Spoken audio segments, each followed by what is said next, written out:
وقال النبي صلى الله عليه وسلم شعبان شهري ورمضان شهر الله او كما قال عليه الصلاه والسلام. اسٹیج کے اوپر جلوہ فروز حضرات علماء کرام بالخصوص استاد العلماء بدر العلماء تاج الخطباء شہنشاہ فکر و تدبر حضرت حضرت مولانا عبدالرزاق صاحب جامعہ برکاتہم العالیہ، اور اسی طریقے سے ہم سب کے مشرف، ہم سب کے مربی حضرت مولانا الیاس صاحب جامعہ برکاتہم العالیہ، اور اسی طریقے سے استاد گرامی قدر عالی مرتبہ حضرت مولانا محمدطریقت صاحب جامعہ برکاتہم، اور اسی طریقے سے فاضل نوجواں شہنشاہ نظامت جناب حضرت مولانا محمد صاحب جامعہ برکاتہم، اور پنڈال کے اندر تشریف فرما میرے محترم بزرگوں، دوستوں، دینی بھائیوں، مجھے وقت مختصر ملا ہے، میں آپ کو بتلاتا چلوں کہ جس مہینے سے میں اور آپ گزر رہے ہیں یہ شعبان کا مہینہ ہے۔ اس مہینے کی قرآن و حدیث کے اندر بہت بڑی فضیلت آئی ہے۔ شعبان لفظ شعبہ اور تشعبہ سے مل کر بنا ہے، جس کے معنی پھیلنے کے آتے ہیں۔ امام رافعی رحمت اللہ علیہ فرماتے ہیں کہ اگر کوئی اللہ کا بندہ، اگر کوئی اللہ کا دیوانہ، اگر کوئی اللہ کا مستانہ اس مبارک مہینے میں روزہ رکھتا ہے تو اللہ تبارک و تعالیٰ کی رحمتیں اس کے اوپر پھینک جاتی ہیں، یہاں تک کہ وہ جنت کے اندر داخل ہو جاتا ہے۔ تو چونکہ یہ مہینہ رحمتوں کے پھیلنے کا مہینہ ہے، اس لیے اس مہینے کو شعبان کہا جاتا ہے۔ ابھی حضرت اقدس حضرت مولانا عبدالرزاق صاحب جامعہ برکاتہم ابھی آپ حضرات کو سنا رہے تھے، شیخ عبدالقادر جیلانی رحمت اللہ علیہ کا واقعہ۔ شیخ عبدالقادر جیلانی کی ایک کتاب ہے بنیاد القاربین، اس کے اندر شیخ عبدالقادر جیلانی رحمت اللہ علیہ فرماتے ہیں کہ اس مہینے کے بارے میں میرے اور آپ کے آقا ارشاد فرماتے ہیں، انما سمی شعبان لأنه ينشعب لرمضان فيه خير كثير وانما سمی رمضان لأنه يرمض الذنوب، کہ شعبان کو شعبان اس لیے کہا جاتا ہے کہ شعبان رمضان المبارک کے لیے کثیر مقدار میں بھلائیاں پھیلا دیتا ہے، اور رمضان کو رمضان اس لیے کہا جاتا ہے کہ رمضان گناہوں کو جلا دیتا ہے۔ نیز فرماتے ہیں کہ شعبان کے اندر 5 حروف ہیں، سین سے شرف، عین سے علم، با سے بر، الف سے الفت اور نون سے نور کی طرف اشارہ ہے۔ اور چونکہ اللہ تبارک و تعالیٰ یہ 5 چیزیں اس مہینے کے اندر اپنے بندوں کو عطا فرماتے ہیں، اس لیے اس مہینے کو شعبان کہا جاتا ہے۔ میرے محترم دوستو، میرے اور آپ کے آقا نے اس مہینے کی نسبت اپنی طرف فرمائی ہے۔ آقا فرماتے ہیں شعبان شہر و رمضان شہر اللہ، کہ شعبان میرا مہینہ ہے اور رمضان اللہ کا مہینہ ہے۔ ایک روایت میں یہ ہے کہ شعبان میرا مہینہ، رجب اللہ کا مہینہ اور رمضان میری امت کا مہینہ ہے۔ لوگ اس کی فضیلت سے غافل ہیں، حالانکہ اس مہینے کے اندر بندوں کے اعمال اوپر اٹھائے جاتے ہیں، اور میں یہ چاہتا ہوں کہ میرا عمل اللہ تک اس حالت میں اٹھایا جائے کہ میں روزے سے رہوں۔ میرے دوستو، میرے اور آپ کے آقا اس مہینے کے اندر کثرت کے ساتھ روزہ رکھتے تھے۔ حضرت عائشہ صدیقہ رضی اللہ تعالی عنہ فرماتی ہیں، کان احب الشہر الی رسول اللہ صلی اللہ علیہ وسلم ان یصومہ شعبان ثم یصلہ رمضان، کہ آقا کو یہ بات پسند تھی کہ روزہ رکھتے رکھتے رمضان تک ملا دیں۔ لیکن میرے دوستو، یہ میرے اور آپ کے آقا کی عادت تھی۔ حضرت عائشہ صدیقہ نے سوال کیا، اے اللہ کے نبی، آپ اس مہینے میں کثرت کے ساتھ روزہ کیوں رکھتے ہیں؟ آپ نے فرمایا، اے عائشہ جانی ہوتی ہیں، ان کے نام لکھ کر کے ملک الموت کے پاس پہنچاتے جاتے ہیں، اور میں یہ چاہتا ہوں کہ میرا نوشتہ موت اس حالت میں لکھا جائے کہ میں روزے سے رہوں۔ میرے دوستو، میں اور آپ بھی چاہتے ہیں کہ ہمارا خاتمہ ایمان کے اوپر ہو، لہذا اگر کوئی اس مہینے کے اندر اللہ کی عبادت میں مشغول ہو، خواہ وہ تلاوت کر رہا ہو، چاہے وہ قرآن پڑھ رہا ہو اور چاہے وہ ذکر کر رہا ہو، اگر اس کا نوشتہ موت اسی حالت میں لکھ دیا گیا تو انشاءاللہ اس کا خاتمہ بالخیر ہوگا۔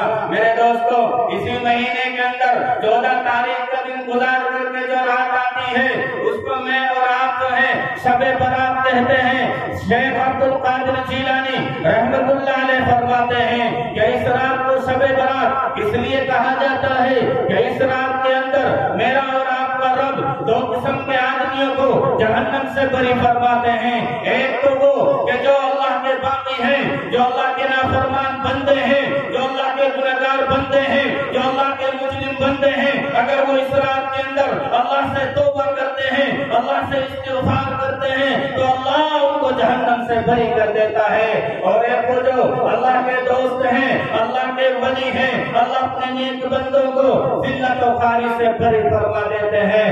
میرے دوستو، یہ جو شعبان کی رات ہوتی ہے، یہ بڑے دین کی رات ہوتی ہے، یہ فیصلے کی رات ہوتی ہے۔ اس رات کے اندر اللہ تبارک و تعالیٰ سال بھر کے امور کی تجدید فرماتا ہے، یعنی اس رات کے اندر سال بھر کے اندر جتنے بھی کام دنیا کے اندر پیش آنے ہیں وہ سارے کے سارے لکھ دیے جاتے ہیں۔ سال بھر کے اندر جتنی مخلوق پیدا ہوگی، سال بھر کے اندر جتنی روحیں قبض کی جائیں گی، سال بھر کے اندر جتنے لوگ حج کریں گے، سال بھر کے اندر جتنے لوگوں کو رزق دیا جائے گا، یہ پرانی کی ساری باتیں اس رات کے اندر لکھ دی جاتی ہیں۔ شیخ عبد القادر جیلانی رحمت اللہ علیہ فرماتے ہیں کہ بہت سے لوگ ایسے ہیں کہ جن کے کفن بازاروں میں آ چکے ہیں اور وہ کفن پہننے والے اپنی خوشیوں میں مگن ہیں۔ بہت سے لوگ ایسے ہیں کہ جن کی قبریں کھودی جانے کو تیار ہیں، ان قبر میں سونے والے وہ اپنی خوشی میں مست ہیں۔ بہت سے لوگ ایسے ہیں جو اپنے مکان تعمیر کر رہے ہیں لیکن انہیں کیا پتا کہ وہ عنقریب اپنے ان مکانوں سے دور ہو جانے والے ہیں۔ اس لیے میرے دوستو، یہ رات بڑی قیمتی رات ہوتی ہے۔ میرے رات کے آقا ارشاد فرماتے ہیں، ينزل الله تعالى الى السماء الدنيا ليلة النصف من شعبان فيغفر لكل مسلم الا رجل مشرك او في قلبه شحناء۔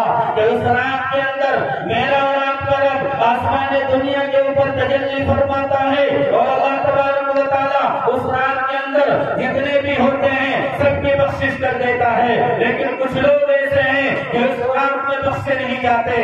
ایک وہ لوگ جو اللہ کے ساتھ شرک کرتے ہیں، جن کے دلوں کے اندر کینہ ہوتا ہے، جن کے دلوں کے اندر حسد ہوتا ہے، جو حسد کی بھٹی میں جلتے رہتے ہیں۔ ایک وہ لوگ جو ماں باپ کی نافرمانی کرتے ہیں، جو جوا کھیلتے ہیں، جو شراب پیتے ہیں، جو زنا کرتے ہیں، جو غیب کی خبریں ہاتھوں کی لکیر دیکھ کر کے بتاتے ہیں، جو ناجائز عملیات کرنے والے ہیں، اللہ ان لوگوں کی مغفرت نہیں کرتا، اس کے علاوہ سب کی مغفرت کر دیتا ہے۔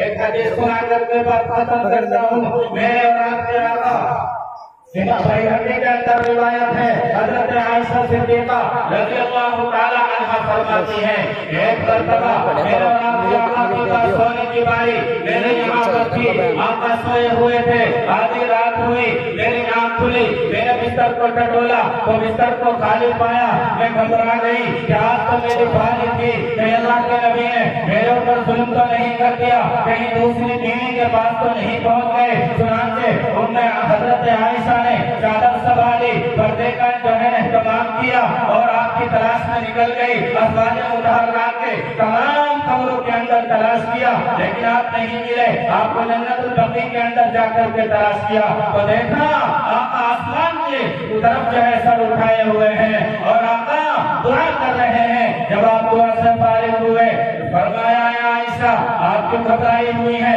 آپ کا سانس کیوں پھولا ہوا ہے؟ حضرت عائشہ نے سارا واقعہ بیان کیا۔ میرے اور آپ کے آقا نے فرمایا، عائشہ جانتی ہو آج یہ کون سی رات ہے؟ آج یہ ایسی رات ہے کہ جس رات میں اللہ آسمان دنیا کے اوپر تجلی فرماتا ہے اور اللہ سب کی مغفرت مغفرت کر دیتا ہے، لیکن کچھ لوگ ایسے ہیں کہ اللہ ان کی مغفرت نہیں کرتا۔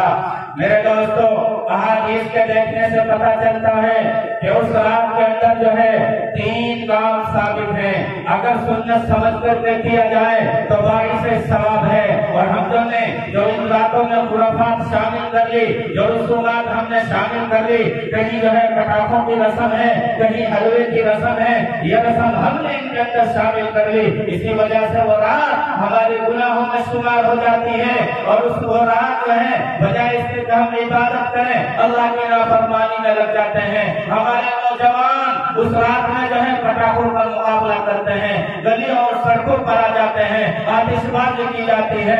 میرے دوستوں، وہ رات تو مقدس رات ہے، فرشتے آتے ہیں، ہم ان کا استقبال پٹاخوں کی گندگیوں سے کرتے ہیں، اللہ کی طرف سے جو رحمتیں آتی ہیں ہم اس کے اندر جو ہے لات مار دیتے ہیں۔ 3 کام بتا کر کے میں اپنی بات ختم کرتا ہوں۔ اس رات کے اندر 3 کام ثابت ہیں۔ ایک تو یہ ہے کہ اس رات کے اندر جو ہے قبرستان جائے، تنہا جائے، اکیلا جائے، اور جتنے بھی قبرستان میں دفن ہیں سب کے لیے ایصال ثواب کرے، اور اگر قبرستان نہیں جا سکتا اپنے گھر بیٹھ کر کے صدقہ خیرات کر کے ان کے لیے ایصال ثواب کرے۔ لیکن آج قبرستان میں جانے کی رسم کیا بن گئی؟ دیہاتوں میں تو خیر امن ہے، ہم لوگ شہروں میں دیکھتے ہیں کہ شہر سے لے کر قبرستان تک کھمبے گاڑ دیے جاتے ہیں، ڈیکوریشن کا انتظام کیا جاتا ہے، بلب لگا دیے جاتے ہیں، لوگ اکٹھے ہو کر کے وہاں جاتے ہیں، گول کے گول جاتے ہیں۔ میرے دوستو، اس طرح کا انتظام حرام ہے، بدعت ہے۔ اگر آپ جانا چاہتے ہیں تو تنہا جائیں۔ دوسرا کام یہ کہ اس رات میں اللہ کی خوب عبادت کرے۔ آدمی پوری رات عبادت کرتا ہے اور فجر کی نماز قضا کر دیتا ہے۔ ارے عشاء کی نماز جماعت کے ساتھ پڑھ، فجر کی نماز جماعت کے ساتھ پڑھ، اور اپنے گھر بیٹھ کر کے اگر طبیعت میں طاقت ہے، گنجائش ہے، تو اپنی طبیعت کے مطابق جو ہے عبادت کرے، اللہ کا قرآن پڑھے اور تسبیح پڑھے، استغفار کرے، صلاۃ التسبیح پڑھے، اپنے لیے دعائیں کرے، پوری امت کے لیے دعائیں کرے۔ لیکن آج جو رواج بن گیا کہ مسجدوں کے اندر جو ہے ایک جلوس کی شکل اختیار کی جاتی ہے، مقرر صاحب کو بلایا جاتا ہے، وہاں تقریریں ہوتی ہیں، ناشتوں کا اور چائے پارٹی کا انتظام کیا جاتا ہے۔ میرے دوستو، یہ اس طرح کی اجتماعی عبادت اس رات کے اندر علماء فرماتے ہیں کہ یہ مکروہ ہے اور یہ بدعت اور حرام ہے۔ تیسرا کام کیا ہے؟ قوموا لیلہا وصوموا نہارہا، کہ اس رات میں عبادت کرو اور دن کے اندر روزہ رکھو۔ یہ روزہ رکھنا علماء فرماتے ہیں نہ تو فرض ہے، نہ واجب ہے، نہ سنت ہے، نہ مستحب ہے، صرف ایک جائز کام ہے، جائز کام ہے۔ آج ہم لوگ اس روزے کا کتنا اہتمام کرتے ہیں۔ آج جو ہے شہری کے اندر ہمارے جو ہے مسجدوں کے ذمہ دار اس کے لیے باقاعدہ اعلان کرتے ہیں، سب بیداری کے لیے اعلان کیا جاتا ہے، اہتمام کیا جاتا ہے۔